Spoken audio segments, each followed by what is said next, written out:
माझा आजचा विषय आहे राजमाता जिजाऊ. मुजरा माझा माता जिजाऊला, ज्यांनी घडवले शूर शिवबाला.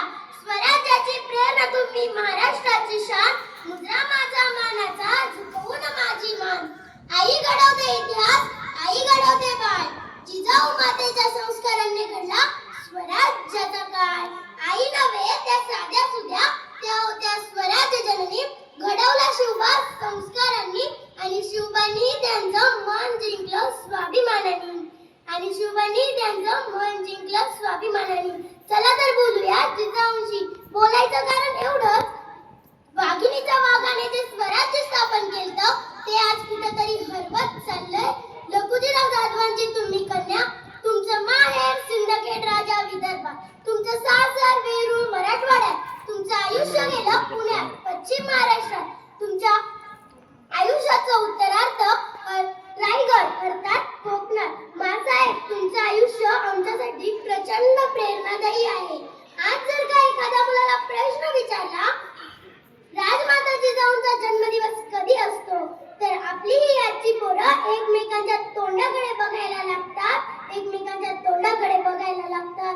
खऱ्या खुऱ्या इतिहासातले खरे खुरे रिअल हिरो घडवणाऱ्या मासाहेब, तुमची जयंती आमच्या पोरांना माहीत नसते.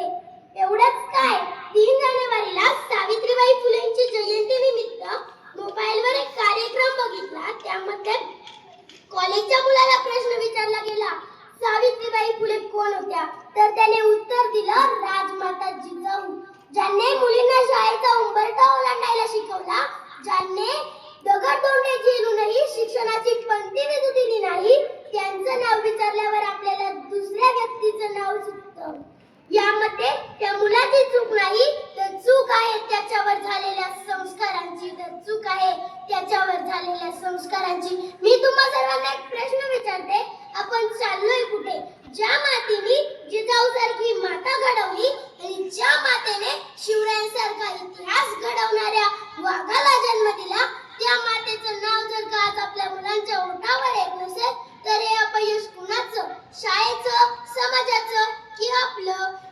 याचा विचार व्हायलाच हवा, याचा विचार व्हायलाच हवा. इतिहास म्हणजे नुसत्या युद्धांची यादी नाही, तर इतिहास म्हणजे विचारांची पेटती मशाल आहे. आणि जिजाऊ म्हणजे त्या मशालीची पहिली ज्योत आहे. आणि जिजाऊ म्हणजे त्या मशालीची पहिली ज्योत आहे. शिवराय तलवार घेऊन उभे राहिले, पण ती तलवार धरण्याचं धैर्य जिजाऊंनीच दिलं. पण ती तलवार धरण्याचं धैर्य जिजाऊंनीच दिलं. जिजाऊंनी शिवरायांना घडवलं, स्वराज्याचं स्वप्नही दाखवलं, आणि शिवरायांनी ते सत्यात उतरवलं. शिवरायांनी ते सत्यात उतरवलं. कुत्र्यासारखं प्रेम करायचं नाही जातीवर, तर प्रेम करायचं या महाराष्ट्राच्या पवित्र मातीवर, या महाराष्ट्राच्या पवित्र मातीवर. तलवार तर सगळ्यांच्या हातात होती, ताकद तर सगळ्यांच्याच मनगटात होती, पण स्वराज्य स्थापन करण्याची इच्छा फक्त आणि फक्त माझ्या राजाच्याच मनात होती, फक्त आणि फक्त माझ्या शिवबाच्याच मनात होती.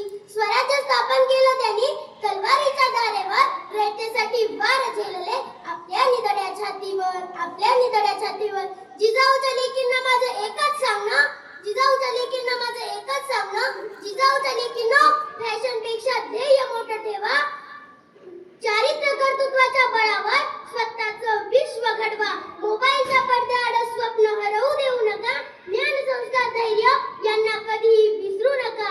शेवट जाता जाता तुम्हा सर्वांना माझा एकच प्रश्न, आपला देश कृषी प्रधान आहे, आपला देश शेती प्रधान आहे, पण आपल्या देशातला शेतकरी रस्त्याच्या कडेला आपला भाजीपाला घेऊन विकत बसतो, आणि आपण जी चप्पल पायामध्ये घालतो ती एसीच्या दुकानात. सांगा आपण चाललोय कुठे? जो भाजीपाला आपण खातो तो रस्त्याच्या कडेला, आणि चप्पल पायामध्ये घालतो ती एसीच्या दुकानात. एवढं बोलून मी इथेच थांबते. माझी तुम्हा सर्वांना एक विनंती आहे, आपण सर्वांनी असं छातीवर हात ठेवा आणि माझ्यासोबत शिवगर्जना बोला. आज ते कदम